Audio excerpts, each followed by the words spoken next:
guys, how are we all doing today? I would say first off, welcome back to another super exciting episode of Unusual Eunice. My name is Eunice Mambo. Okay, so I'd like to say happy new month to every one of you out there. And as we already know, the month of February is a spectacular, different month. Why? Because first off, the month of February happens to be Black History Month. Yay! I mean, I'm black, you're black. Black History Month. It's the month where we get to celebrate every black person that has lived, walked, and still lives, and is still walking, and is still walking on this planet. To appreciate the black people for their contributions to this planet from the beginning, even up until now. And plus, we already know too that the 14th day of February happens to be Valentine's Day, which is a day set aside for lovers to appreciate each other. I don't know why it's just a day anyway. It should be more than a day. But well, it's Lovers Day, and that's the day where pretty soon you're going to be seeing everywhere being red and white and red and white and red and white. And I love Valentine's Day for whatever reason. I do love that day.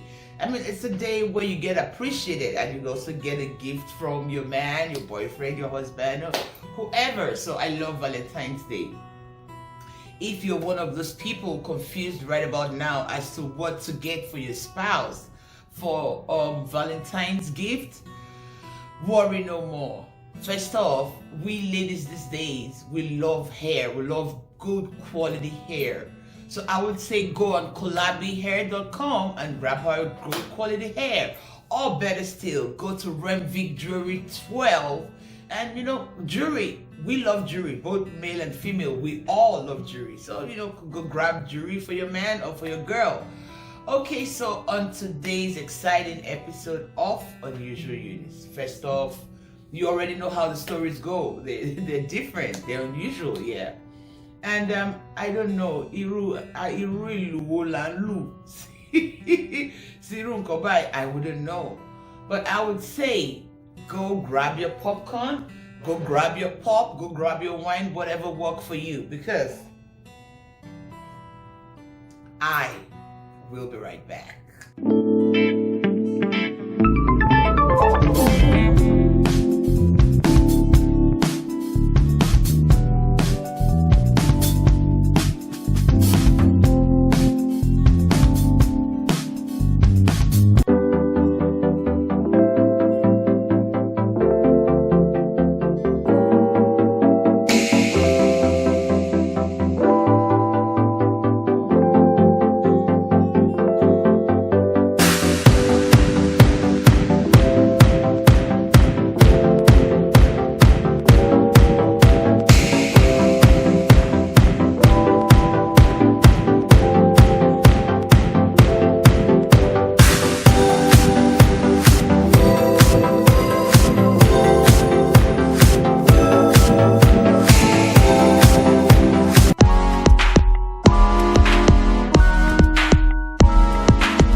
Welcome back.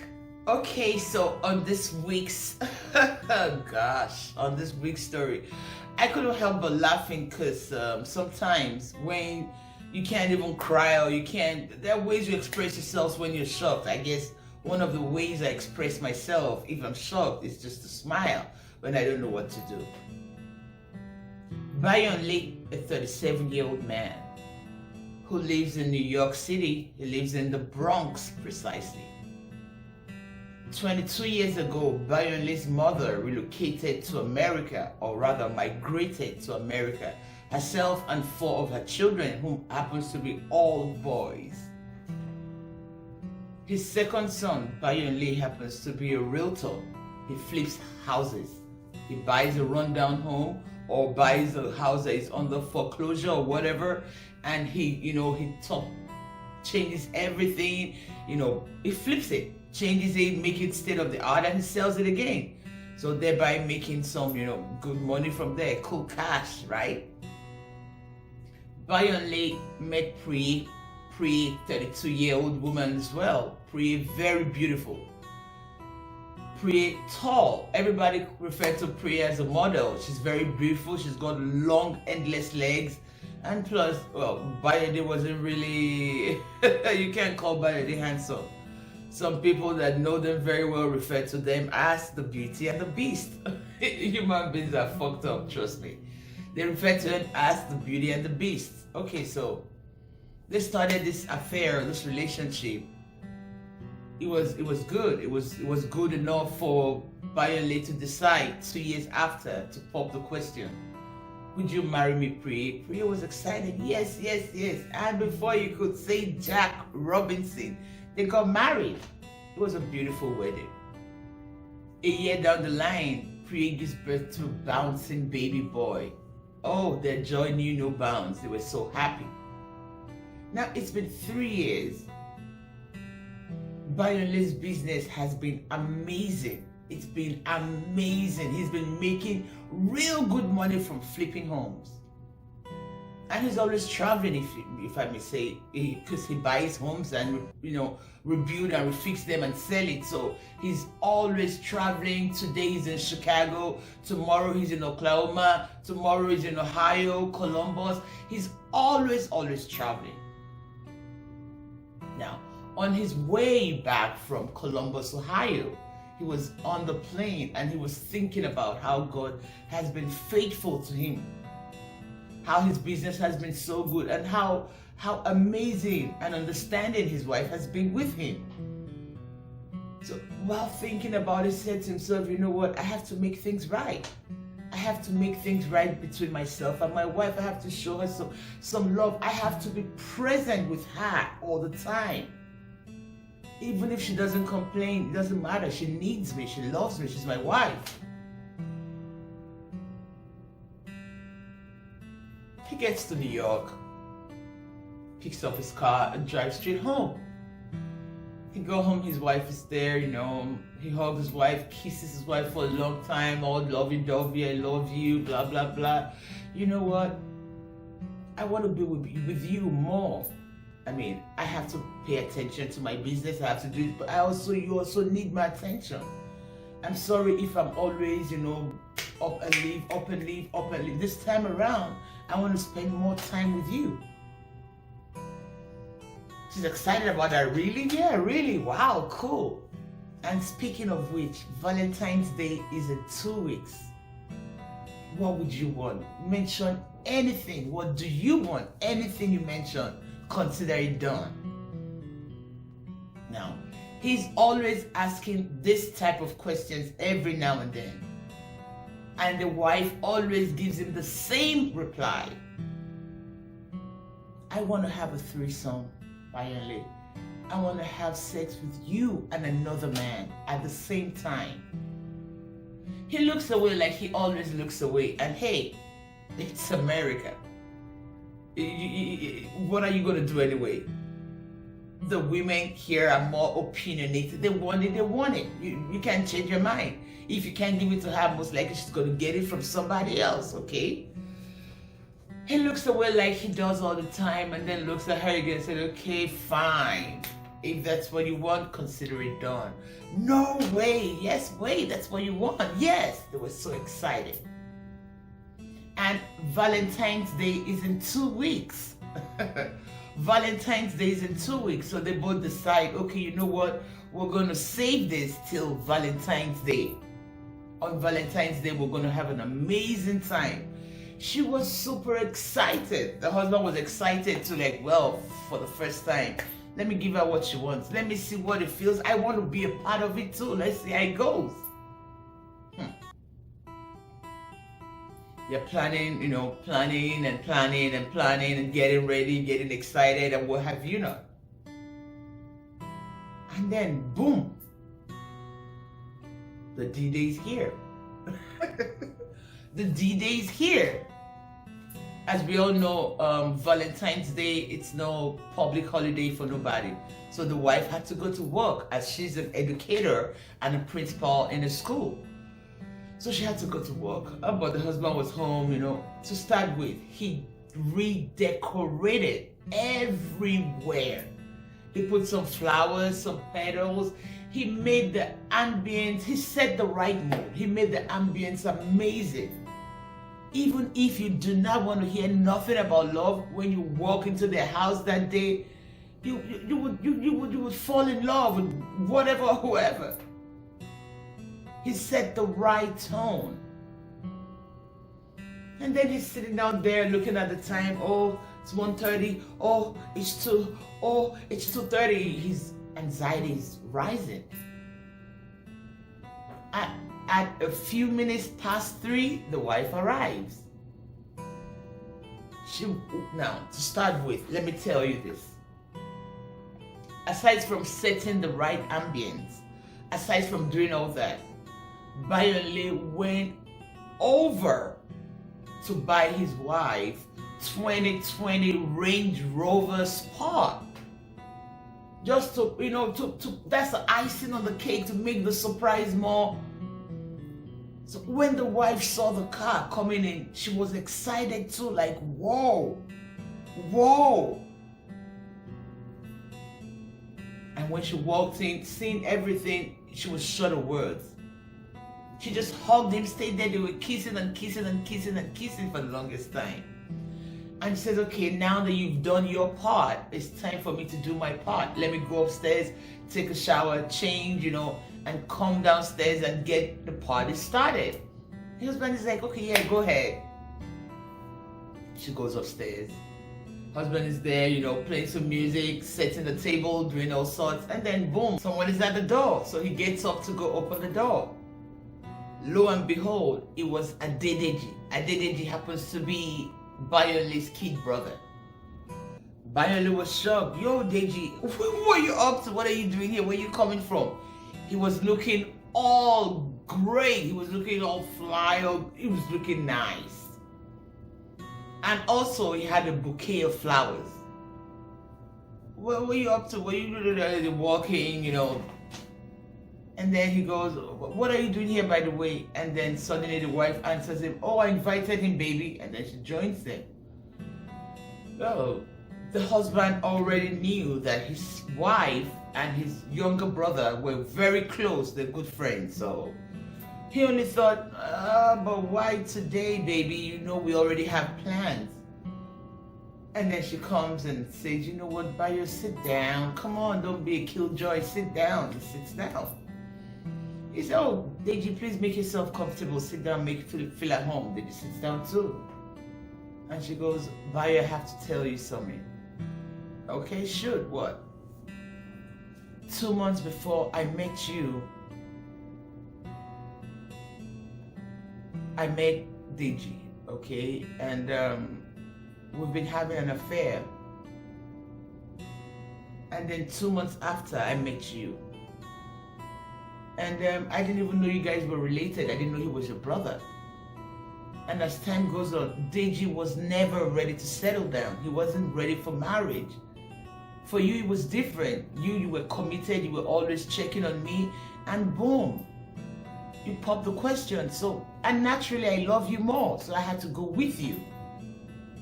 But I was already used to Deji's company too. And I also liked the sex we had. And because you were never really home, every time when I was lonely, I would call on Deji. He would come and, we'll have a great time. And since now we're trying to do this for me, I felt who's better for me to bring in other than Deji. I don't want to put it out there for everybody to know. I'd rather keep it in the family. So that's why I called on Deji for us to have, the threesome together. Priya, are you crazy right now? Are you crazy? No, I'm not. Why are you acting this way? Calm down, Bayole. What are you even saying? What are you saying? Deji, is this true? Deji goes, yes, it's true. Okay, before I kill somebody, get out of my house. Get out of my house, Deji. Deji scampered out of the house. They ran out of the house. He's never seen Bayo like that ever before. Bayo walks in, picks his phone and calls his mom. Mommy, you won't believe what just happened. Calm down, Bayo, what happened? Boom, boom, boom, he told his mom everything. And the mom was quiet for a while. She didn't say anything. Aren't you gonna say anything, Mom? Bayonle, I've noticed Deji and Priya, your wife, for a while now. I've been noticing I've caught them in, different positions and different conditions where they should not even be. And I asked Deji, and Deji told me, Mommy, why are you even thinking like that? Come on, stop thinking crazy. But I knew I wasn't thinking crazy. I'm not a child. I knew something was between the both of them. Mommy, you knew? Yes, I knew. And you didn't deem it fit to let me know. How will I let you know? Will I be the one to drive a wedge between my two sons? Will I be the one to turn them into enemies? Will I be the one to destroy my own life by destroying the life of my children? I warned him severally, and he kept telling me I was thinking crazy. But I knew I was right. Mommy, you knew this and you could not even let me know. And boom, the line went dead. He obviously cut the call on his mom. He went right straight in his room, picked a few things, and walked out. A month after, his lawyer served Priya a divorce paper, and they got divorced. But now it's not just Priya. He doesn't want to see his mother. He doesn't want to see his brothers, not just Dedeji, all his brothers. He doesn't even want to be around people anymore, as he does not even trust anybody anymore. Who can I trust? Not my mom, not my brothers, not my wife, I don't even want to trust no one anymore. Bayonle's mother is devastated. She's crying every day. I wish you knew. I wish you knew how I felt, but there was nothing I could do. Now, everyone is worried about Bayonle. They don't know where he is. They don't know what's happening to him. They don't even have an idea. And they're worried. Now, my point is, what do you think Bayonle's mother should have done? What should she have done when she noticed it? Don't forget, this is America. You don't force people. You don't beat. You can't beat him because he's your son. You can't even lay a finger on him. You can't scream or yell at him. It's America. God help you raising your sons rightly for them not to even end up in jail as black men. So what do you think? What do you think Bayonle's mother should do? And for Bayonle, do you think he should forgive his mother? Do you think he should forgive his brother? Even his other brothers too that knew nothing about it. Now, there's a comment section below. Please, I would like for you, please drop your comment out there. What do you think Bayonle should do right now? What do you think the mom should do? What do you think Deji should do? Deji should be begging Bayo every day for his forgiveness. He's your brother, Deji. Having carnal knowledge of your brother's wife is the worst thing to do. And for Priya, I'm not even asking because Priya has chosen to be a bad girl. That's on her. But what do you think Bayonle should do? What do you think the mother should do? And the siblings too. Well, this is where I draw the curtains on this week's exciting episode of Unusual Eunice. Whatever you feel, please write it down there in the comment section below. And do not forget, if you're just joining us for the first time, please like, share, and subscribe. Okay, until I come your way next week, remember, please wear your face mask and make sure you social distance. Alright guys?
Unusual Eunice. Unusual Eunice. Unusual Eunice. Unusual Eunice. Unusual Eunice.